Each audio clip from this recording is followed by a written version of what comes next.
Hi guys, EG here today. We're going to be talking about conlang.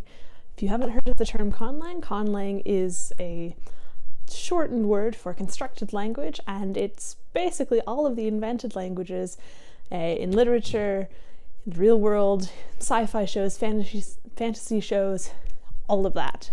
Those are all conlangs, and it's one of my most favorite topics to talk about. I did my undergraduate dissertation partly on conlangs and science fiction, and I am a conlanger myself. So, without further ado, let's talk about conlangs and your writing. Sci-fi, fantasy, and mysteries are my favorite genres to both read and write in, and I grew up, yes, as a sci-fi nerd. I watched Star Trek, Star Wars, Stargate, Babylon 5, all of those. They were a big part of my childhood, and I still watch them today. For me, the really cool part about these shows was that the aliens had their own cultures, their own practices, and their own languages.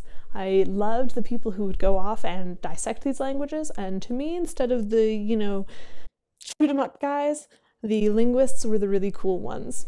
But then again, I'm a little bit of a language nerd. Kitty, excuse me. A lot of writers will use invented languages in their novels to flesh out their worlds and give their characters a bit more of a realistic alien culture. There are a few different categories of conlangs. You've got reconstructed languages like Hawaii. The Hawaiian language is a reconstructed language, as is modern Hebrew. You've also got constructed languages that are meant to be international languages like Esperanto, which was created to be a really easy language to learn and use, and has become now a language that people are native speakers of, which is super cool. Then you've got the constructed languages that you find in literature and fiction, like Tolkien's Quenya, his Elvish language that I don't know how to pronounce, thank you very much, as well as Dwarvish. Klingon is a big one, Dothraki, all of the ones that you would see in the popular fictions, the sci-fis, the fantasies, etc. There are also some other not quite so fleshed out constructed languages like Nadsat in Clockwork Orange or Newspeak in George Orwell's 1984.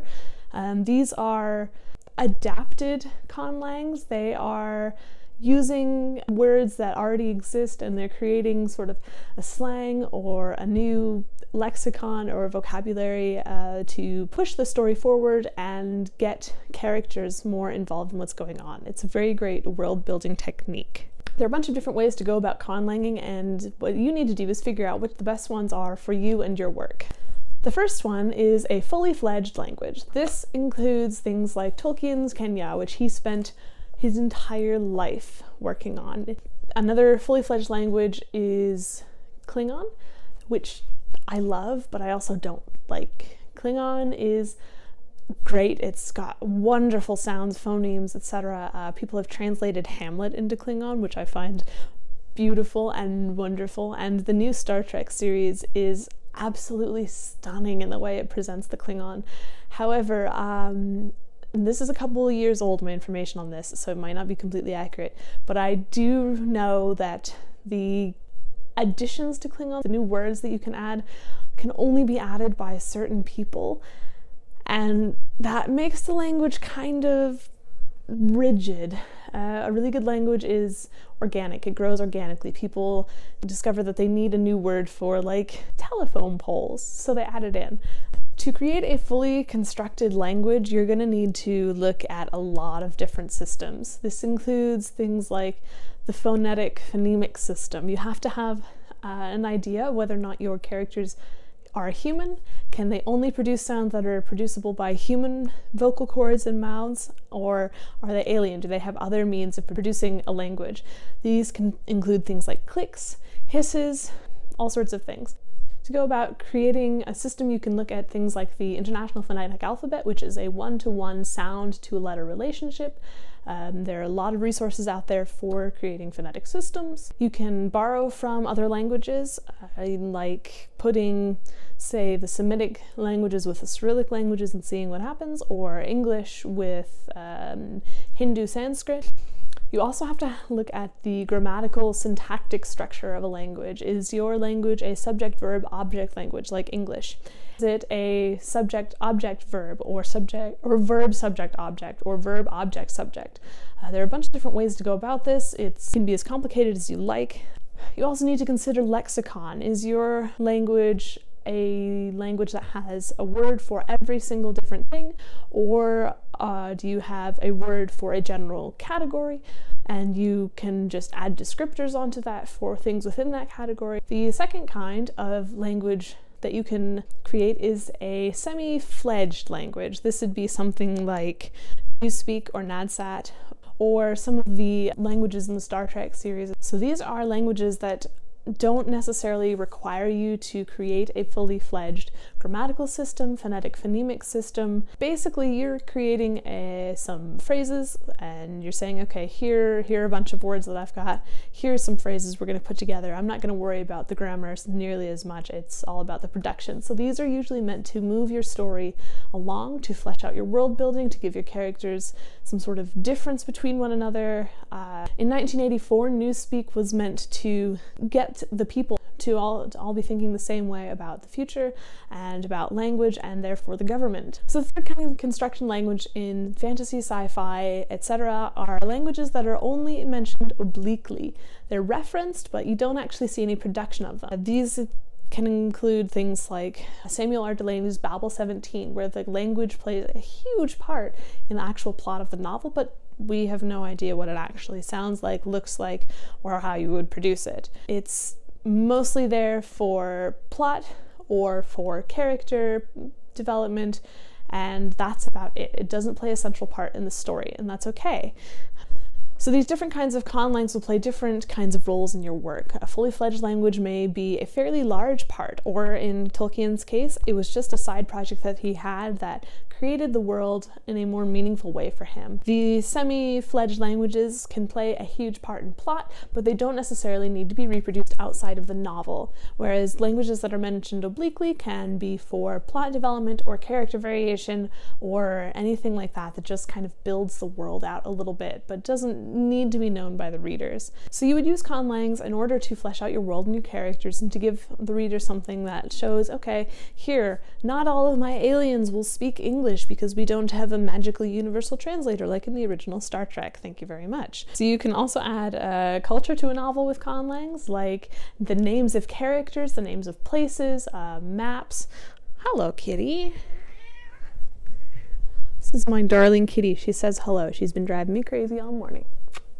So you can add intrigue, such as with Babel 17, how a language played a huge role in the entire novel, but it wasn't actually mentioned at all. Invented languages can be as fully fledged or as unfledged as you want.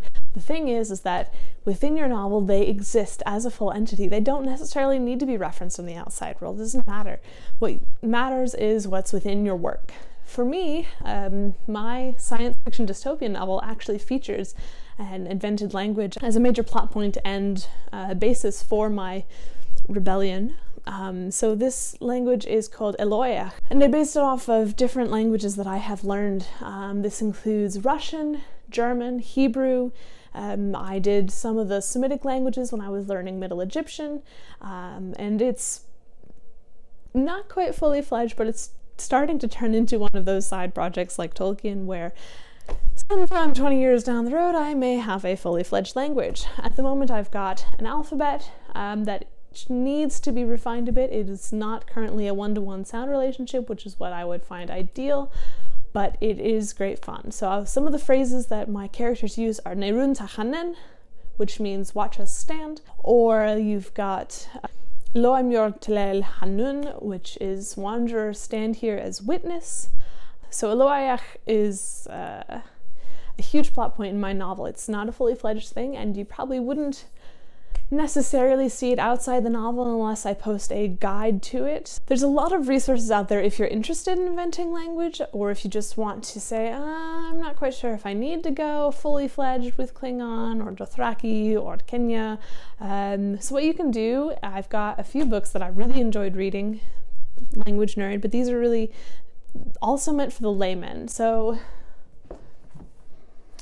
These include Michael Adams edited the volume from Elvish to Klingon. This is a bunch of articles that go through and talk about different invented languages, things like Cornish, Esperanto, Hawaiian, Hebrew, interlingua, etc. So this is a bunch of different articles, people who talk about invented languages and how authors use them in their novels. This is more of an academic piece, but it's a really good read. I highly recommend it.